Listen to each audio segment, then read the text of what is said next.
Hello and welcome to the show.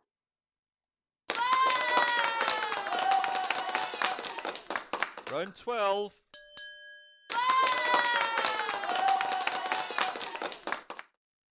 How are you all tonight? Are we good? Well, welcome to this week's show, and we've got a great show lined up for you tonight. Tonight, we will be featuring Susan Grandfield, mindfulness guru. Watch out for her interview later on tonight. Yes, folks, we've come a full circle we're back to mindfulness again tonight, so watch out for what Susan has to say. She's our mindfulness guru tonight. And also tonight, we'll be doing some gentle exercise, some Tai Chi, yoga, Qigong. It's all standing. You don't need any yoga mats tonight. You don't need any tins of beans or tins of soup or props for tonight's exercises. It's just plain standing, easy stuff to do. And always remember, if you feel tired or you're feeling pain, you can always just sit down and try and do the exercises seated. So, welcome to the show. And for those of you who are new to the show, each show is always recorded onto YouTube. So if you know any friends or family or colleagues who missed the live version, don't panic. All our shows are recorded onto YouTube of the same channel name, Vincent Anthony Media. I'm just going to bring up my little logo here. So that Vincent Anthony Media on YouTube is where they can see tonight's show and all the previous shows. And also, if you're new to the show, since we're in our 12th week now, we've built up a following of raconteurs. These are our fans who join us each week and help make this show really special. And you can come on this message box. The reason why we do this show live as a live stream is that you can interact with me and you can also interact with each other on this message box down here. You can come and say hello. You can ask questions about mental health or mindfulness or wellness in general. And if I can answer, I will. If I can't answer straight away, I'll try and come up with the answer for a following show. So tonight, so far, we welcome our regular raconteurs, Hayley Pender and William Ritchie. Welcome, Hayley and William, our regular raconteurs. And who knows, we might even have our raconteurs from Fife and Perth and Edinburgh as well. We get each week we get a slightly different mix of people, and that's good for me because it means that I'm not talking to just silence when I'm doing these live stream shows. So welcome everyone, and I look forward to seeing some more raconteurs joining us as the show progresses. Now, before we go on to our exercises tonight, each week I do my announcements, and I'm now affiliated with Ecamm. So if you are watching this show, and if you are a Mac user and you're thinking, I'd like to have a go at this live streaming, go into my website. The URL is just here. All my tabs are on the home page, so you don't need to search through complicated menu systems. Click on the Ecamm tab, and that is you on your way to doing live streaming, like what I do. Also, if you've seen some of my aerial cinematography on previous projects, and you'd like to have a go at flying quadcopters, again, go into my my homepage here on vincentanthonymedia.com and click on the DJI link, and that will take you to my personal recommended quadcopter for travel adventure aerial cinematography. And also, if you're a benefactor out there, if you'd like to sponsor our show, if you'd like to donate to the show, again, go on the tab further down the page and you can donate to our show there. And any donations will be greatly appreciated. I can maybe invest in a USB mic or something so I can use a higher quality mic than the one I'm using here, because this one's a bit dampened down to stop my voice from booming. Or perhaps you're a company and you'd like to have your logo up on the screen here, Perhaps you'd like to do something for mental health, not quite sure what to do. If you donate, or you want to advertise on our uh, on our on our show, we can put your logo up here, and you can advertise your company that way. So that's our announcements. Hello, Haley. I see you. I see you, Haley. Thanks for joining us, Haley. I hope you enjoy some of the gentle movement tonight before you have to go off. If you have to go off again, because I know sometimes you can't stay for the whole show. So we'll be going into our gentle movement very soon.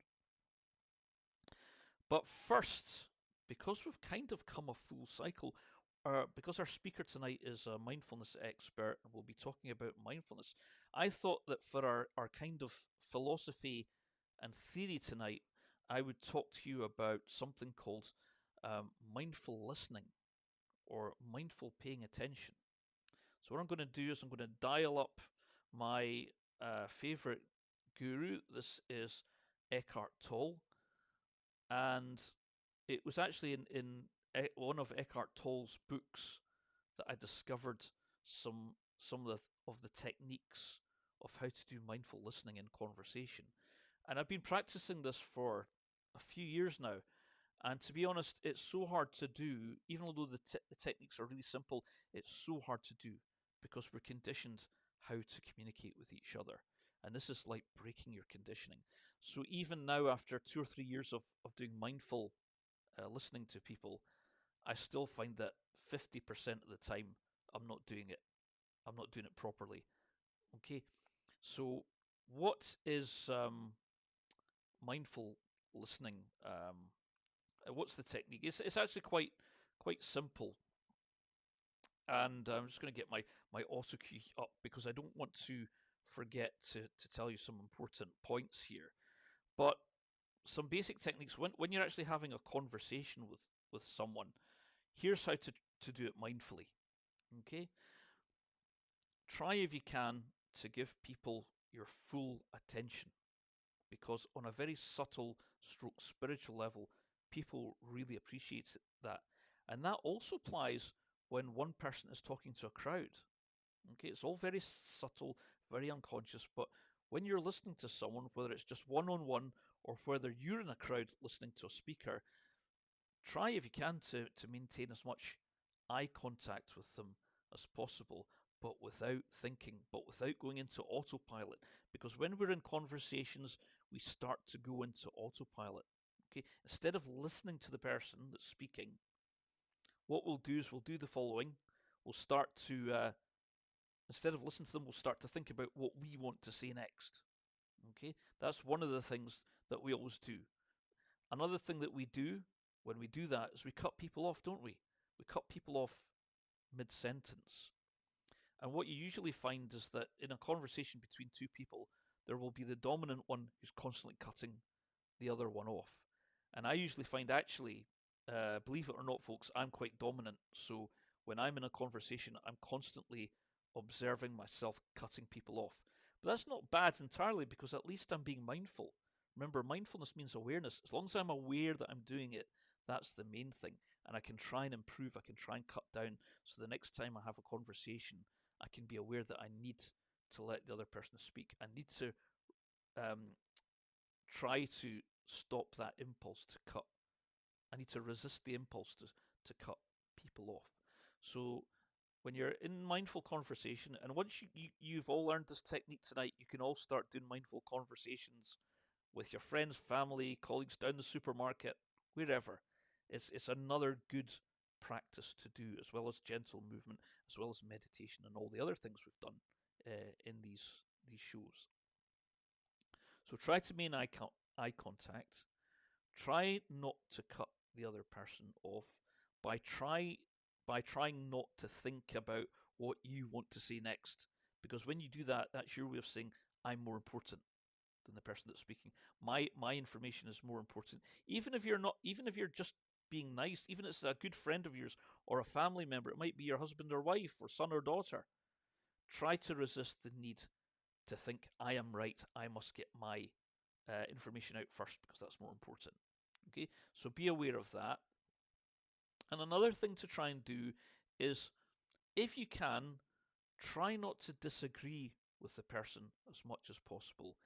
Even if it's a friendly conversation about a subject you're both passionate about, it might be cameras or cars or motorbike or football teams or rugby teams or fishing or whatever it is, fishing rods. Just try, if you can, for once, not to disagree with the person you're speaking with.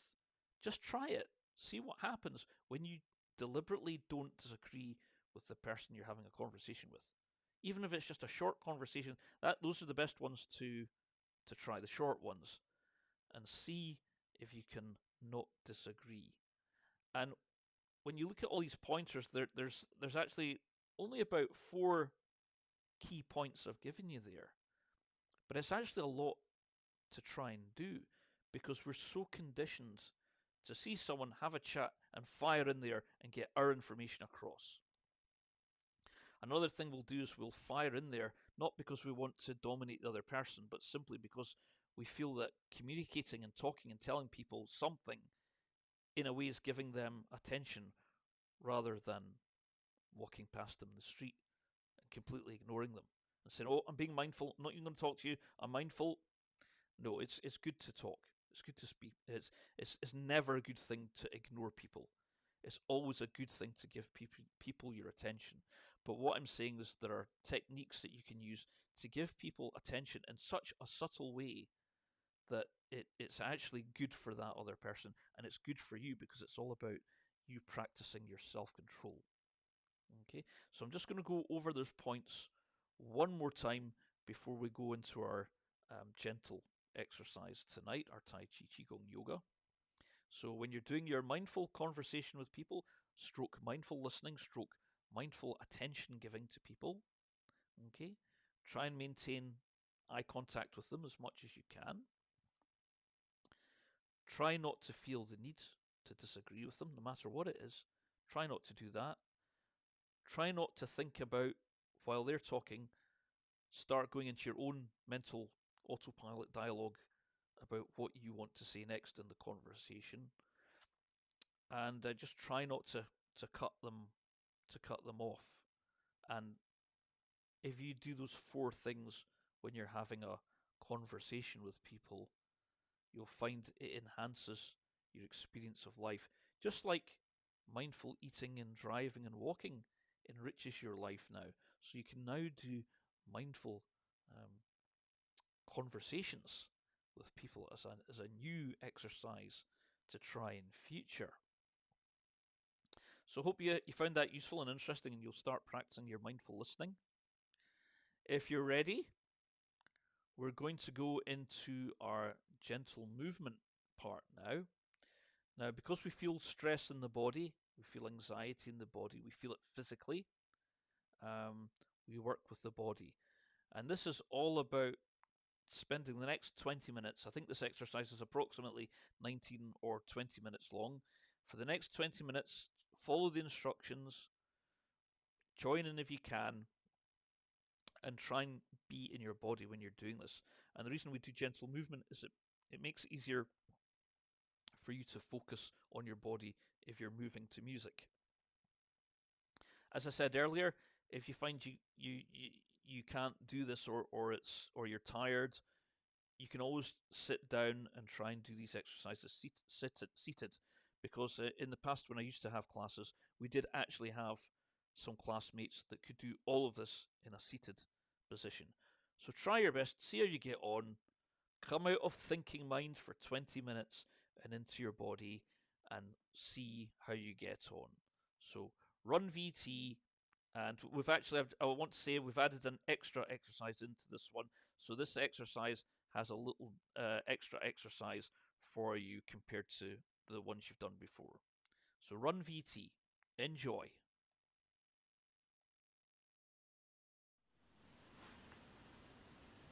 Okay, we're going to start with our warm-up exercises. So start by just letting the arms flow, let the blood flow. And we're going to do, start off with Qigong by shaking off the negative energy. The Chinese believe negative thought creates negative energy, stores it in your body, so shake it off. Okay? Start to shake legs as well. You'll see athletes on the track doing this just before a race. That's because their body's pumped full of adrenaline and fear before the race. And they do this all the time, but people don't really notice. This is Qigong, Chinese Qigong. You can bring the arms up, shake it off. Oh, shake off that negative energy. Oh. And I recommend doing this if you've had a bad nightmare or a bad sleep. Do this first thing in the morning. It really does work. And be as vigorous as you need to be. Okay, shake it off. Oh, shake that negative energy off. Okay, next exercise is Qigong. Just let the arms swing. Now, mindfulness is all about being the observer. So just observe how relaxing this is. Observe the centrifugal force of the blood running to your fingertips.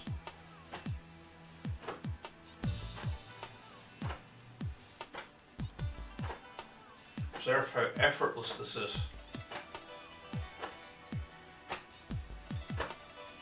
This is Qigong. Join in with me.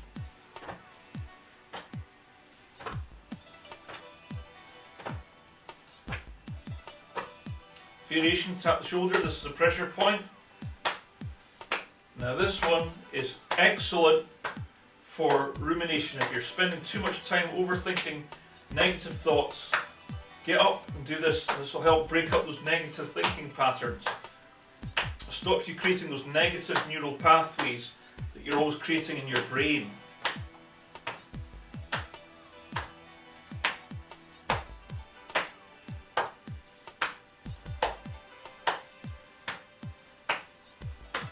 Join in with me. And mountain pose. This is mountain pose. Just relax and breathe. Okay, bring your left arm up, form a fist, and tap those pressure points. This is another excellent exercise for killing rumination. Just get up and do this for a couple of minutes if you've been sitting down overthinking things. And you can get whole books and DVDs on tapping therapy, but we're going to stick to the Chinese Qigong exercises in our classes.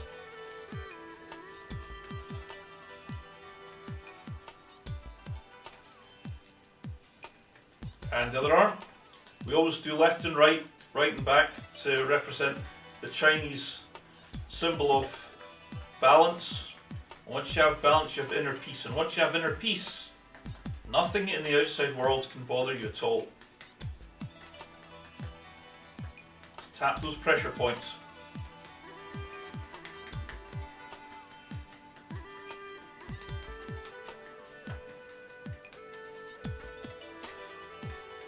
On the chest, these are pressure points.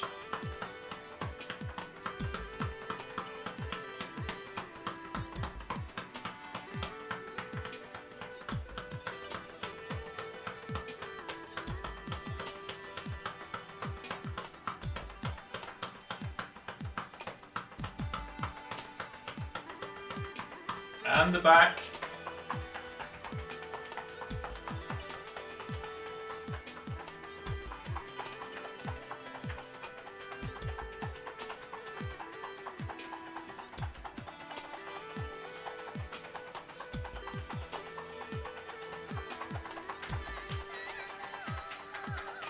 And the back of the legs. These are all pressure points.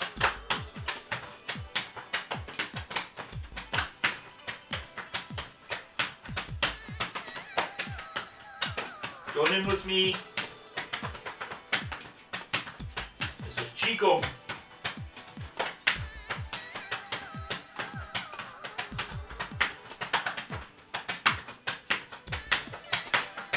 And mountain pose. Relax. Just breathe. Recover. You might be all tingling all over now. I want you to be aware of gravity pulling your feet to the ground. How often do we think of gravity? Probably never. Without it, we couldn't really live. Be aware that we're in the present moment. And be aware that we're in a nice place with good company. And we're grateful for that. Okay, I want you to transfer your consciousness to the neck area and be the neck by rotating the head gently. Now, mindfulness is all about being the observer of our thoughts and emotions and creating a distance so they don't affect us too much. Observe bones, muscles and tendons moving. Observe the miracle of movement.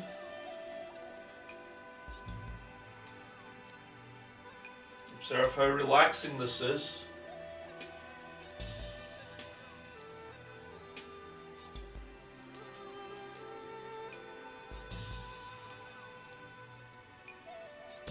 And the other way.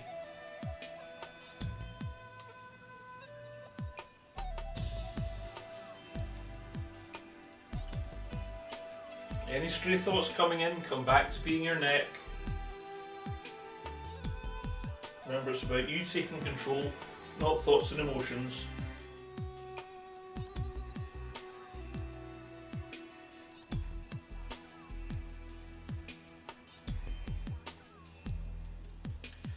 And down to the shoulders, roll the shoulders and be your shoulders.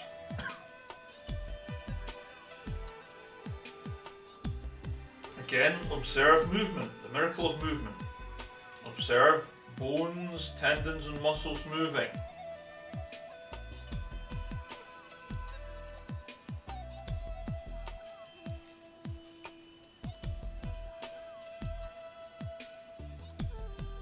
And the other way.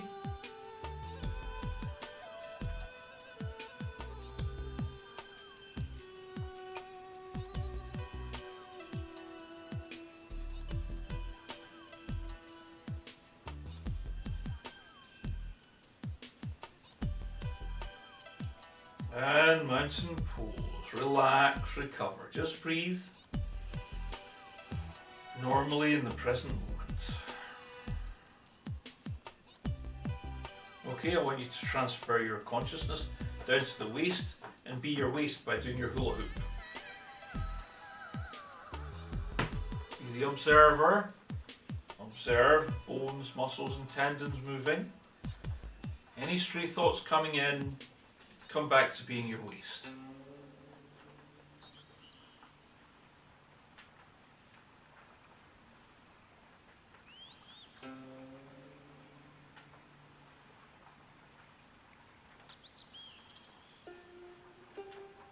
If at any point you feel you need to sit down, just sit down. Some people in our classes actually do all these exercises on a chair. But these are gentle, so most of you should be able to do these exercises as a form of meditation. Other way.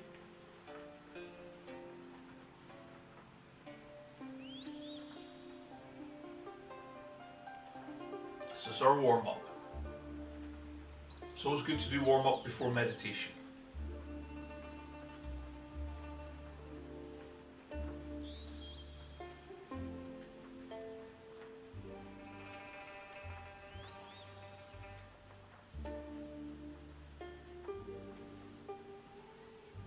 And mountain pose. Relax, recover. Just breathe in the present moment.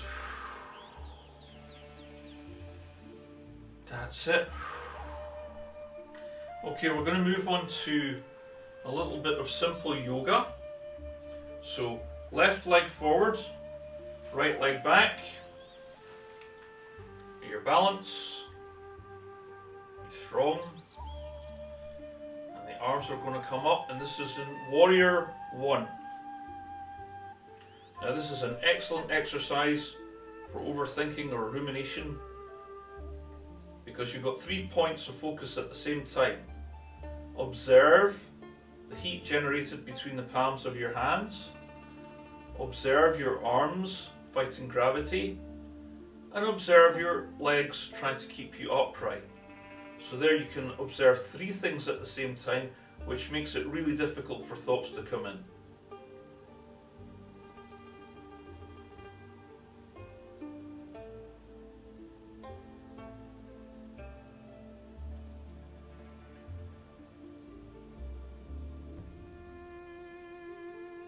And I'll just switch around to the side to give you a more profile version.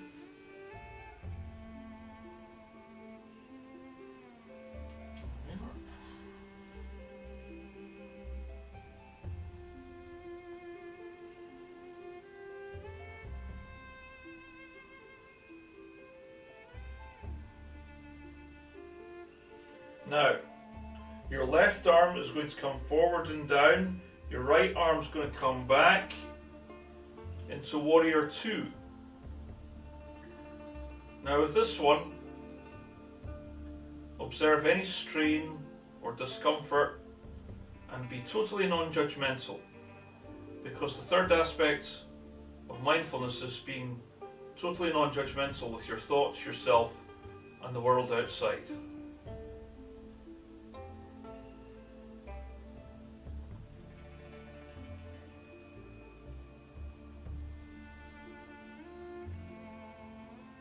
Warrior 2.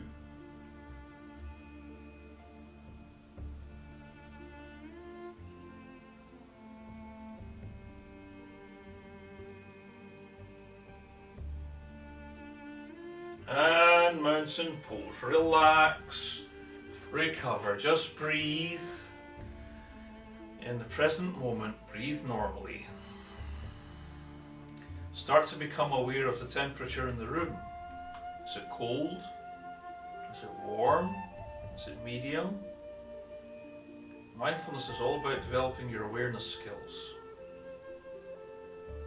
Okay, round 2.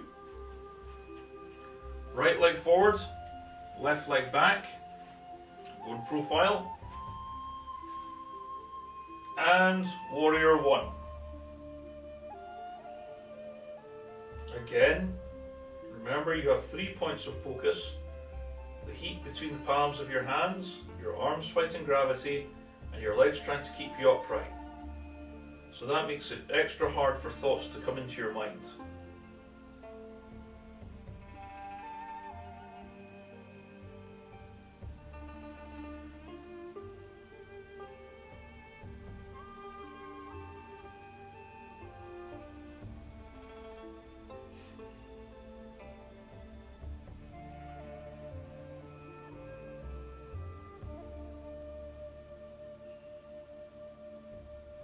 Now, your right arm's going to come forward and down, your left arm's going to go back into Warrior 2. Don't worry about getting it perfect. It's all just about being in your body as a form of meditation. Again, with Warrior 2, observe any strain or discomfort and be totally non-judgmental with it. Just accept what is.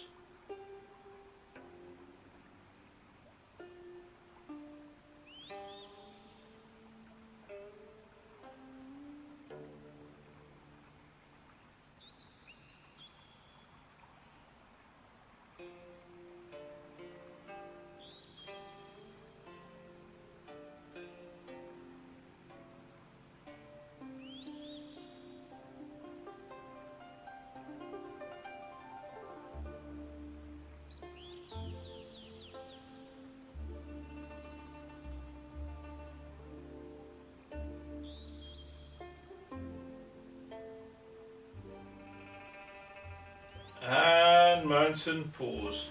Relax, recover, just breathe. Breathe normally in the present moment. Being in the present moment is the second aspect of mindfulness. Being the observer, thoughts and emotions is the first aspect.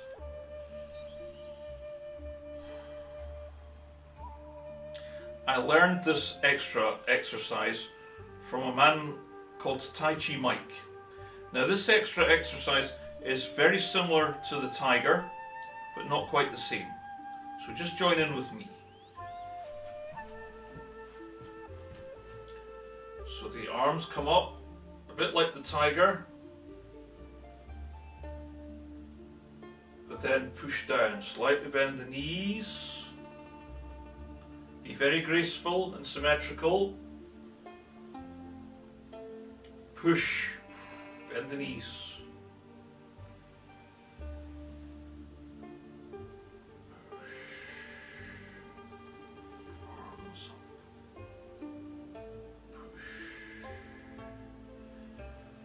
As your arms come up, imagine you're pushing a giant sphere of chi energy down, up. Visualize it if you can.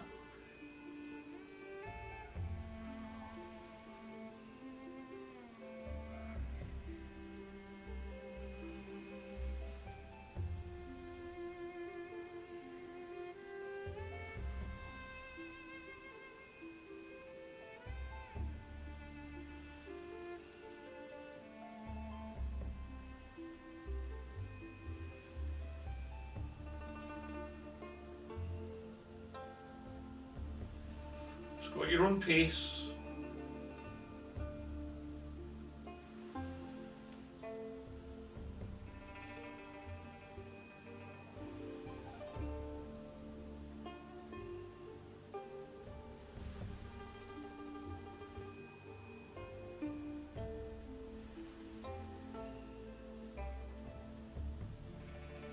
That's it. Be graceful. Bend the knees.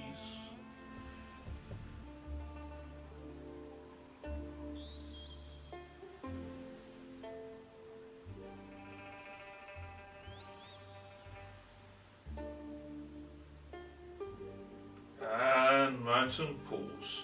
Relax, recover. Just breathe.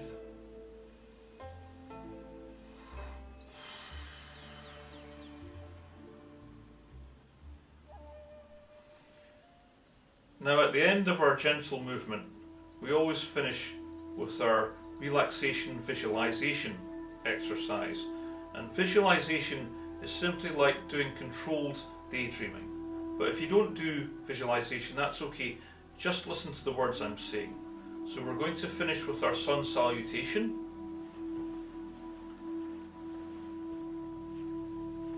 So this is sun salutation. Hands together. Now, I like to imagine that I'm on a beach in India and I can see a giant golden sunset. I can see a pink sky. I can see the light reflecting off the waves. I can hear the sound of the waves lapping against the beach. I can see whales and dolphins playing happily in the water, and I can see some exotic birds flying across the pink sky. I can feel the white sand in between my toes, and I can feel the warm wind against my face. And this is a beach you can come to any time that you're stressed out, and the sun's going below the horizon very quickly. So we're going to let our hands slowly drop down and out to form a symbol of the sun. Up to apex. Try to hold the visualization if you can for the whole exercise.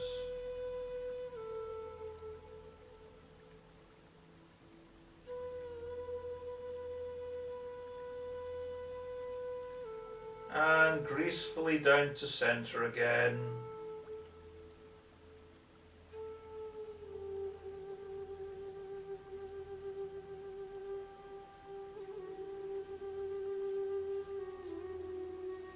Try and hold the visualization on the beach.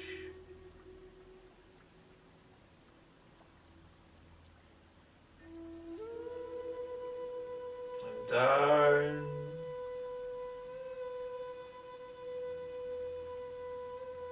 Up to apex.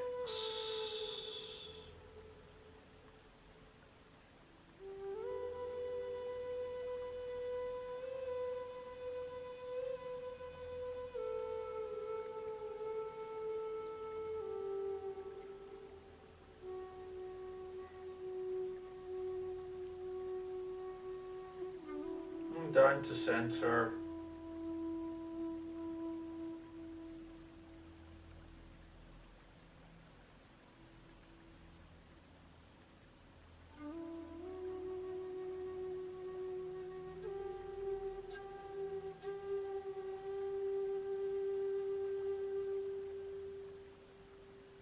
Last time down. Up to apex.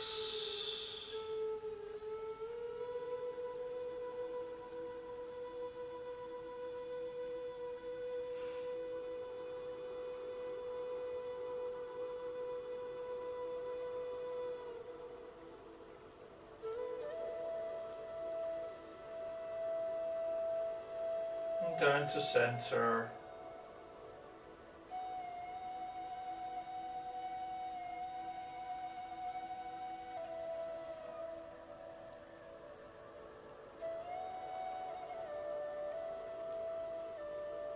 And that's the sun gone.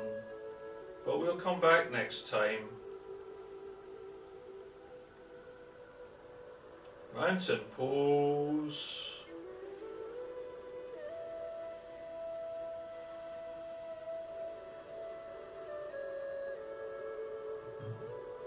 And take a seat.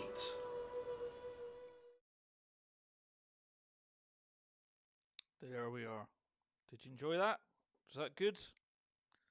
I hope you enjoyed that gentle movement.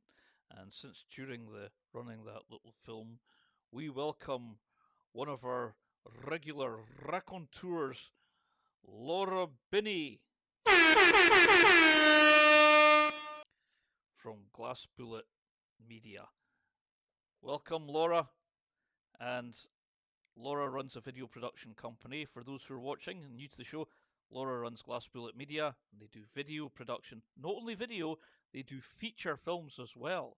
How many people do you know that actually make feature films in Scotland or Fife, Scotland? So welcome, Laura. Enjoy the show. And we've got our special guest, Susan, coming up very shortly. But I just wanted to say again for the new people to the show, that I don't want this show just to be all about my content. I want to co-create with you as well, and that's one of the reasons why we have guests on, and why I want to try and have a guest on as much as possible, so that we can tell other people's stories as well. And I'm always interested in speaking to people who have perhaps had all the money, the wealth, the top job, and then perhaps through life lost all of it, and then through some holistic or spiritual practice, um, they've rebuilt their lives again, and not only rebuilt their lives, but they're helping other people. So if you know any inspirational people out there who fit into that category, and you think that they deserve to have their story told, get in touch with me. Again, you can find me on my website down here. There's a contact tab, and you can find there's an email address there. Let me know, because I'm always interested in speaking to people who have turned life around, have turned around the negativity. I'm thinking of one book that I've enjoyed reading, and it's called uh, "The Monk Who Sold His Ferrari," and it's fictional, but you could believe that it was based on a real someone's story. And I'm not going to spoil it for you. In fact, I'm surprised no one's turned it into a film. I think it would make an absolutely fantastic movie. But the book's called "The Monk Who Sold His Ferrari," and I've got that on my bookshelf. And that's one of the books I would personally use as reference if I ever had to do a one-to-one with someone who's had all the wealth, the sports cars, the big house, everything, and then had to lose it all, but has then realised that they can turn life around and start experiencing a spiritual life, and either can get all their money back, or they don't get their money back, and they can just help other people that way. So get in touch with me and let me know if there are people like that out there. I'm always trying to look for them. It's a bit harder at the moment because of lockdown, but I'm sure as things start to get better in the outside world, I'll start to find some really fascinating people to bring to you in future live streams. So if you're ready, it's time to meet our guest tonight, Susan Grandfield, and she is a mindfulness guru. So without further ado, let's run VT and let's hear what Susan had to say. And on today's show, we welcome Susan Grandfield, who is a mindset coach. Welcome to the show, Susan. Thank you. Nice to be here. Now, Susan, first of all, can you tell us a bit about your company and the kinds of problems people come to you with? Sure, yeah. Well, as you said, I'm a mindset coach. So my work is all around working with people on the things that hold them back, the things that stop them from experiencing life the way they really want to experience it. So I work with people one-to-one, I work with people in small groups, and it's all around people turning their attention inward, because I really believe that personal transformation comes from turning our attention inward and not being at the mercy of the external world. And I think, now more than ever, if we expect the outside world to make us feel calm and balanced and secure, then we're doing ourselves a disservice, and we're probably not going to find it there. So turning our attention inward means it doesn't matter what's going on in the outside, we can feel a bit more stable inside. So that's what I do. As I say, I work with people in different ways, and I think the kind of things that people initially come to me with in terms of questions are things like, how do I just become more confident to do the things I know I really want to do in my life?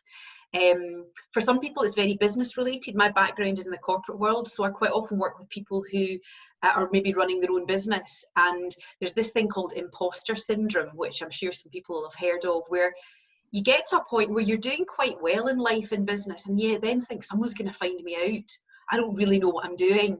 So I quite often work with people around that so they feel more confident. I work with people around relationships, how they can help themselves build more effective relationships, again, either in business or personally. So most of the time people are coming to me saying, I know things could be better, I know I could be doing things better, I know my life could be better, I just don't know how to do it. And that's really the starting point for a conversation. Now, Susan, before you decided to go into business for yourself, what were you doing before that? So I was working in the corporate world. So I worked in human resources and learning and development for a number of years. So I was primarily working for Hilton International. So I started as a graduate trainee with them, studied psychology at university, got a graduate training position, and then did what people tend to do in the corporate world, just worked my way up. And laterally, I was a regional learning and development manager for Hilton. So I had 26 hotels I was responsible for, all the things around training and development and coaching. And yeah, I did that and really enjoyed it for a long period of time. And then I had that feeling that I now recognise in other people, which was, there's got to be more to life than this. There's got to be a different way. So the thing I'd always loved about what I did was people. I'm fascinated by people. It's why I studied psychology. Really interested in people and how some people are really successful and some people seem to find success more difficult to find. Some people seem really confident and other people not. So those elements of the human resources, the learning and development, I was always interested in. And then I got to a point where I thought, I think I'm ready to have a different approach to this, a different challenge. And that's when I decided to become self-employed and explore that a little bit more kind of in my own terms and not in the corporate banner. And that's what I've been doing since. So Susan, like many of our guests, has had actually lived experience of anxiety.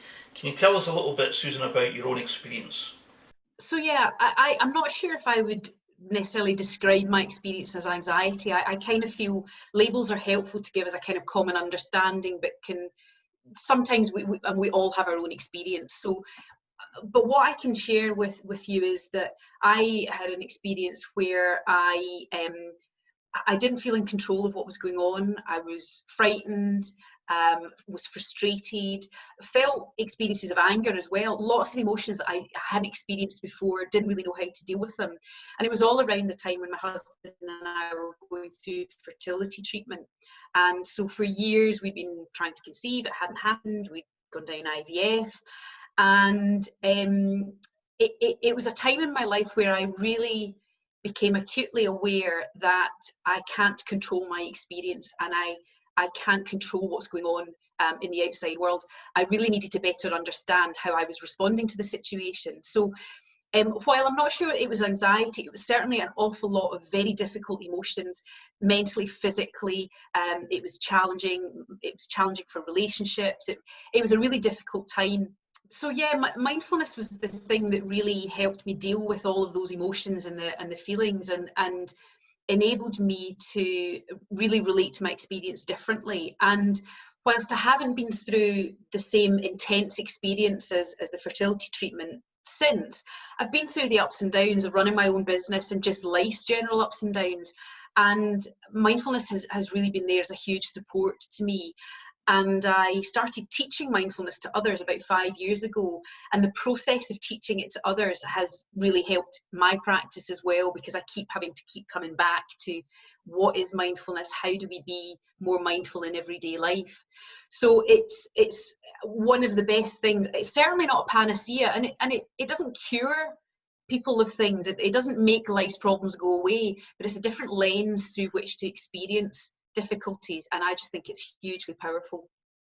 Now, actually, Susan is one of the few people I've ever heard of that's actually done her master's degree in mindfulness. Susan, can you tell us a little bit about the kind of subject topics that you studied in the course? Yeah. It was a wonderful course. So it was a 3-year degree course that I did part-time, so I'm still working and doing it through Aberdeen University. Basically, there are 3 modules, 3 elements to it: mindfulness, compassion, and insight and wisdom. And it's a kind of experiential pathway that builds on the basis of mindfulness. It you learn the kind of theoretical principle background to mindfulness, compassion, and insight, but the big part of it is experience it through your own practice. So there's a lot of studying you do on your own, but then you spend time at Sami Ling, which is the Buddhist monastery in Lockerbie, near Lockerbie in the Borders. And there you really immerse yourself in the whole experience of mindfulness and compassion. There's a Buddhist underpinning, but it's what we call secular, so it's not related to Buddhism particularly or any other religion, but that's where mindfulness originated. So a lot of learning about mindfulness, which then enables us to go into a space of learning more about compassion, which is I found the trickiest part of it, to really explore what compassion is. How can I be compassionate to myself was a really big learning for me. And then the insight and wisdom bit it's interesting. You can't really practice to learn about insight and wisdom. It's what comes when we slow down, we give ourselves more space, we're more observant of our experience. So the first 2 years are about the study and the practice and the learning, and you spend a week each year on Holy Isle, which is just off Arran, the most amazing place to be. So you have a retreat for a week, which is amazing. And then the 3rd year, which not everyone does, but to do the full master's degree, you need to do the 3rd year, which is a research project and a dissertation. And I did mine on mindfulness and time, the relationship between practicing mindfulness and how we experience time. So wonderful course, huge amount of learning for me, huge amount of learning about mindfulness and how it's applied in different contexts. And then the research piece was really interesting. So it's kind of got a bit of everything depending on what you're particularly interested in. And Susan also does a Tuesday night mindfulness session, don't you? Yeah, so I live in Crieff, and before lockdown I was running regular sessions at the Yoga Shed in Crieff, so they were in-person practice groups and mindfulness courses, and that obviously stopped. So I then started doing a weekly online Zoom practice session just to see how it would go. And it's been running for 11 weeks now. And I get some of the same people coming each week and new people, some people who have been practicing mindfulness for many years. For some people, when they come on the session, it's their first experience of it. And it's just a really relaxed, supportive 45 minutes where I guide a practice. I talk a little bit about mindfulness. I guide a practice. People can ask questions if they want, but equally they can just come and enjoy the practice and just enjoy the pressing pause, relaxing, letting go of the busy mind, all of these things that mindfulness helps us to do. So yeah, that's Tuesday night, 7:30 for 45 minutes. So you want to get in touch with Susan. How do people contact you, Susan? Yeah, so I have a website which is just susangrandfield.com. I'm on Facebook, Susan Grandfield Coaching. I'm on Twitter, SusanGR1, and LinkedIn and various other social media platforms. But I think my website is probably the best place to go. So susangrandfield.com. And yeah, there's loads of ways you can get in touch with me there. Loads of information about the kind of events that I do and what it's like to work with me one-to-one as well. So a lot of people watching the show are experiencing anxiety, stroke depression, stroke stress. Susan, can you give us 2 or 3 handy tips on how to deal with stress and anxiety? Yeah, I think the first one is about slowing down, and I don't just mean physically slowing down, although for some people at the moment they've got very busy lives, so maybe there is a bit of physically slowing down, but being able to slow down in our thinking as well. I talk about pressing pause a lot, and that's really what practicing mindfulness is all about. So I think the first thing is to slow down. It's very difficult to stay balanced when we're going fast, physically or in our mind. So building in regular pauses into your day where you can just pause and slow down is the first thing. The second thing I'd say is to remember that we're all human beings. We're all human. We're all in this curious experience that we call life, which is even more curious now than it normally is. There's something for me about remembering common humanity, that we're all in this experience. We're all having our own experience of it. But when we're suffering, other people are suffering too. And it's not to dwell on that, but to use that as a way of self-compassion, to say other people are experiencing this as well, and to feel you're not alone, to know that other people are having difficulties as well. So I think slowing down, remembering our common humanity. And the third thing is find the joy in life. There's always joy there. There's moments of kindness, there's moments of appreciation, even when things are really difficult. And I would really encourage people to each day find one thing, even if it's just drinking a cup of tea or, you know, a message from a loved one. Find the joy in life. That really helps us to stay balanced. So we're still in lockdown. It's not over yet, and it's crippled a lot of people's plans and projects. But despite that, Susan, have you got any plans for the future? Lots of plans for the future, and I actually see that this experience has given me a bit of headspace to really get clear on what it is that I want to do, and maybe other people have found that too. Things might look a bit different now, but I still think there's a lot of opportunities. So for me, for the last couple of years, I've been running in-person, face-to-face retreats, and I want to do more of that. And I think there's going to be even more of a need for people to do that. So I'm going to be running more retreats. I want to write a book. And again, I think this experience is kind of helping me define what that might look like. And I want to have a podcast. So I'm learning from people like you who are doing these kind of things, because I just think it's a wonderful way for people to connect. So yes, lots more to come from me in the next couple of the next year, and then see where we go from there. Susan Grandfield, thank you very much. Pleasure, thank you. So that was Susan Grandfield there, and just to recap on a couple of things that she said there that I noticed. Mindfulness equals hit the pause button. Okay, it's about hitting that pause button. That's an interesting way of putting it, because that's quite a unique new way of putting it for me anyway. And also remember, Susan does Tuesday night Zoom mindfulness sessions, free as far as I'm aware, free. And I'm looking forward to joining in with Susan on Susan's Zoom session next Tuesday. So I might see some of you there. Who knows? That would be good. So that was Susan Grandfield speaking to us, and that was great to hear about the services that she offers. So hope you all enjoyed that, and we're coming to the end of the show now. We're coming up for the sprint finish, if you like, and I'm before we finish up, um, I like to recommend to you an inspirational movie or perhaps a TV program that will lift your spirits. So this week, I'm not going to recommend a movie. Instead, I'm going to recommend a television series that, if you're in the UK, it's on Channel 4. And let's just dial in our image here. It's called The Windsors. Okay, now um, if you're in the UK, I think it's still currently on Freeview. For the rest of you around the world, there are clips on YouTube.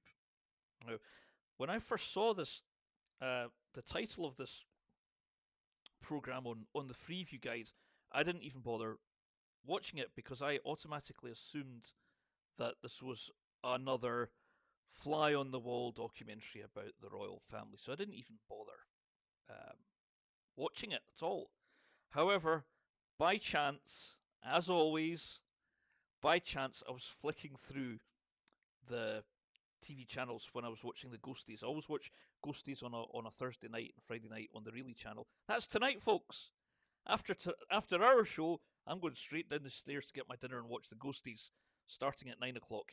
If you're in the UK, it's on Freeview on the Really channel. So, as I say, while I was watching Ghosties a few weeks ago, I was flicking between the channels and saw the Windsors, and I didn't know it was the Windsors, but I soon quickly realised this is a comedy show about the British royal family, and it's very good.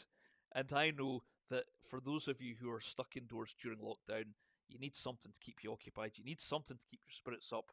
I highly recommend watching The Windsors for several reasons. One, the actors are fantastic. It stars Harry Enfield, who plays the role of Prince Charles, and he's very good at doing Prince Charles. He even kind of looks like Prince Charles as well.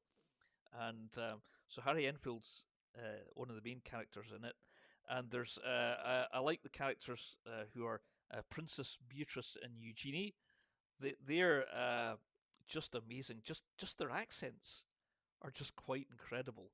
Um, so I like when Princess Eugenie and Beatrice come on. But my favourite character out of all of them must be Prince Harry, because in just about every scene, he's always got a can of something in one hand and an Airfix model, like a tank or a plane in the other. And it's just so funny because, it makes you think that all he just wants to do in life is just sit in his palace, drink his beer, and play with his Airfix models. Not interested in taking over the world, not interested in becoming an Illuminati. He just wants to enjoy life. So, folks, I highly recommend, if you get the chance, if you're in the UK and it's on Freeview, check out watching The Windsors. It's absolutely hilarious. It's really funny. It will lift your spirits, definitely. And for those of you who are in America or Australia and don't have Freeview, as I say, you can watch The Windsors on YouTube. So that's my recommended uplifting um, uh, TV show for this week. So we've now come to the end of the show. Another show. It's been week 12 now. And all that remains for me to say is to thank our guest tonight, Susan Grandfield, and also our raconteurs tonight were Hayley Pender, William Ritchie, and Laura Binny. So thank you to our raconteurs for joining us tonight and making this a really special show. And finally, thank you, our viewers. Thank you for joining us as well. I hope you've enjoyed our gentle movement tonight and listening to Susan, what Susan had to say. And that's us at the end of round 12. So, namaste, and we will see you next time. Bye for now. Run credits.